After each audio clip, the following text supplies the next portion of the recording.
Hello and Aloha Pa, the people of the planet. Today is 11/47, 25th of June. This would be the last portion of the qualities, spiritual qualities that could be gained by acting upon.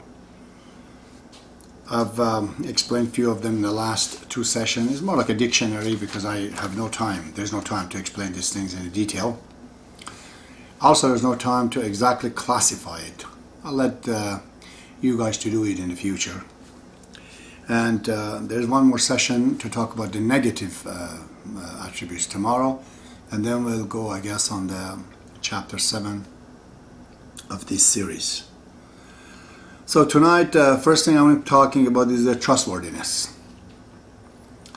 Is lack of trust in the West. Well, I don't even know some of the other countries probably in these. In any bureaucratic countries where, you know, they're westernizing, we're creating so many laws. It's just under this democracy of the paperwork, basically there is no freedom. There's freedom only if you run this way, that way, that way, this way, that way. It's just a stress that's causing for the people to just have a car. So many things is involved in it, you know. All of it is just because there is no general pattern to follow for the people. For example, let's say all the Canadians were Baha'is. Drinking and driving would have not been a cause of a problem. Such law would be, you know, obsolete. And lots of other ones, including in the marriages. When two people are married under the name of Baha'ullah, because they have accepted this principle willingly prior to marriage, such couples do not have problem, you know, with the reference to adultery or drinking or illegality or criminality and so on and so forth. If you have seen any Baha'i family have those things, but they're not Baha'is. They're just being led into the Baha'i faith because they're so simple to come in. It will be harder in the future. So lack of trust has caused the problem. Trust just makes the social, economical, spiritual life very, very easier. Now, if you sign up to accept a general acceptance among the people not to do certain things, nobody then is charged with that kind of, you know, things. For example, nobody in Canada is charged with slavery because the slavery is long time gone. Under the Baha'i faith, many of the rules that we have right now, it will be all unnecessary. It will just become obsolete and it'll go. That's enough about trustworthiness. Reliability is another one. These attributes comes with consistency in the way we live our life, in behavior and attitude towards the people. If we keep our contract with people on who we are and what we're based on, gradually we become reliable, you know, among the people. So this means to be reliable, you have to be consistent. Consistency is the attribute you require to be a reliable person. And let's talk about the third one, humility. Humility, which can be a negative word, you know, they say humiliated me or something. Humility is a very important spiritual attributes as long as this is attributed towards Baha'ullah, the center of the truth. If you have news about Baha'ullah, if you studied Baha'i faith, and if you do not accept it, you have not reached to humility yet. But if you understood it, then you have come to the humility, meaning you have realized a bigger power than you. You came in contact with that power. And that is the real humility.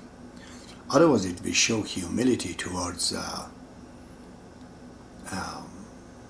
people for the matter of money and for the social reasons, we become subservient to these people. We become. To show humility towards younger people especially, because there's so much of arrogance is going on, or I should say arrogant attitude going on. This humility can help the young people a lot, you know. Devotion. This is the fourth one I'm going to explain. So, there are so many devoted people today, I can mention many of them, towards wrong ideas, towards wrong people. Devotion is real, but the people that you show devotion to, they're wrong. Your love is real, your beloved is false. That's the problem. The best way to have devotion, if you have, towards anybody, it has to be accompanied with logic, with science, with reasons. Why are you devoted to something? You know, you have to just some kind of a reason. If you don't have that, the first symptom of that bad devotion without reason is the prejudice. A prejudiced person is the person who loves and hates but there's no reason for it. It just follows his emotion. But the reason why you love somebody, that's not prejudice. Or if you hate somebody, if you can bring a reason, that's still not prejudice. But if there's no reason for your devotion, you're suffering from prejudice. Okay, number 4. What's the number 5 in this series? I've written. What have I written here? Oh, being realistic. Such a huge attributes. It seems everything in the world, it comes to steal the reality from you, the sense of reality from you. 90% of the programs on TV is not real. Even if it is real, they do not deal with it realistically. Just putting people into that imagining situation that when they go do it themselves, they find that they can't do it. For example, they have this program, I'm a contractor, I say that, oh yeah, you can repair the house, you do this and that and that. And thousands of people call us, they say, we bought this, we bought that, we bought the material, but we have no clue how to build the deck.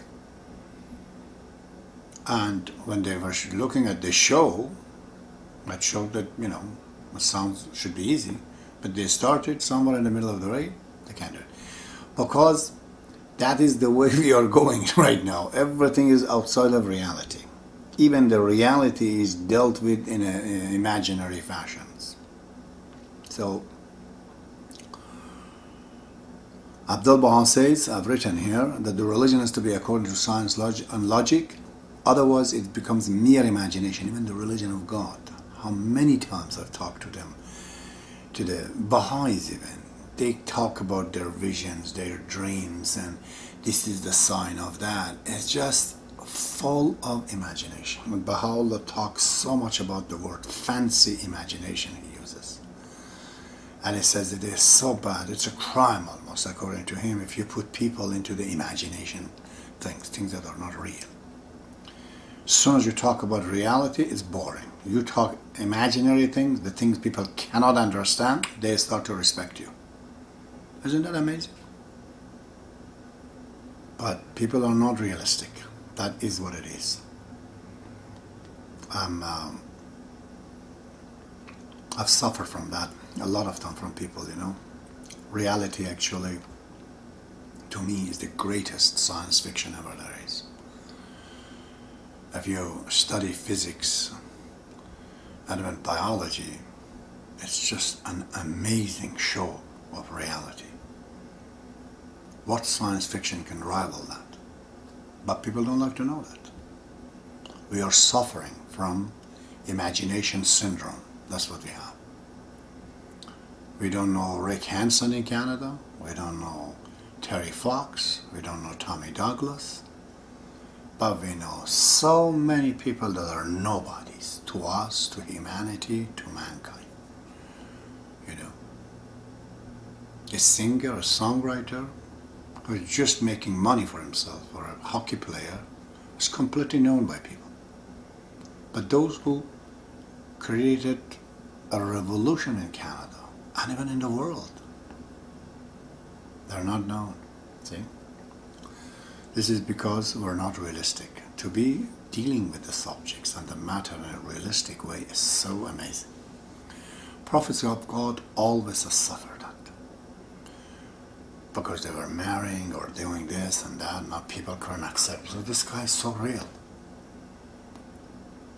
Well, if God wants to bring a prophet who can jump in the air, who can do all these miraculous things like cartoon characters, the whole world would be baffled and bend down in front of him. Sure, but will they be good tomorrow? No. But the same thing as before. All you put a live show in front of them. That is why God makes his manifestation an absolutely the most realistic individual. He suffers from everything just like us. So that there's no excuse for us that we say we cannot be like Baha'ullah, like Abdul-Baha, like Jesus Christ, like Muhammad. They had everything we did. They suffered, humility, they suffered poverty, they suffered jail, pain, all kind of things. Baha'u'llah suffering from arthritis because he was walked through the snow all his life. People don't know. What is the miracle of Jesus Christ? You talk to the Christians, they take the fact that he walked over the water, or he rose after 3 days from his death, which was never 3 days anyways.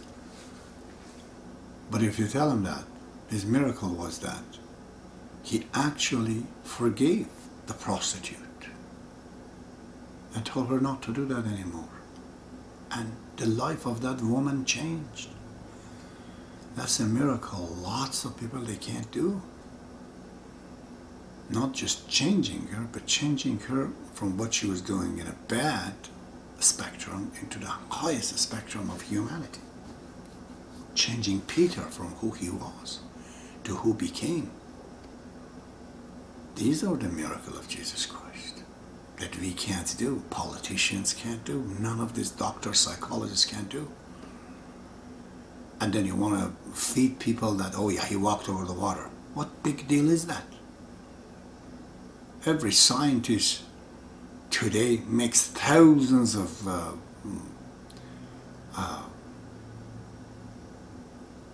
means of communications, of inventions, of all kind tools that nobody at the time of Jesus Christ couldn't even imagine it. So what? Because of that they're better people, they're godly? No. Any material change that we do with Christ did, it means nothing. To bring a person to life, which Jesus never did that, by the way, is done by many doctors today. So many doctors, they do that. But to bring a person to a spiritual life, bring a greedy person to become good, changing Lazarus to come back to pay half of his money for the cause of God. That is miracle, my friends. People do not look at those things.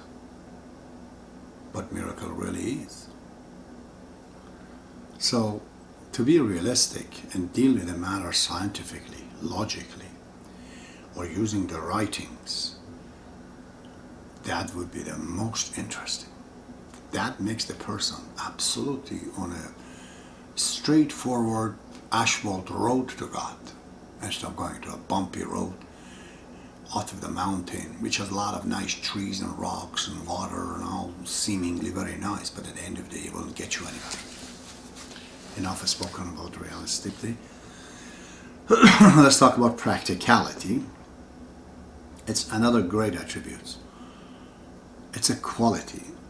We have to do things and say things and advise and admonish, whatever hell you do, it has to be practical, it has to be doable. If things that we say is not doable, it cannot be done by anyone.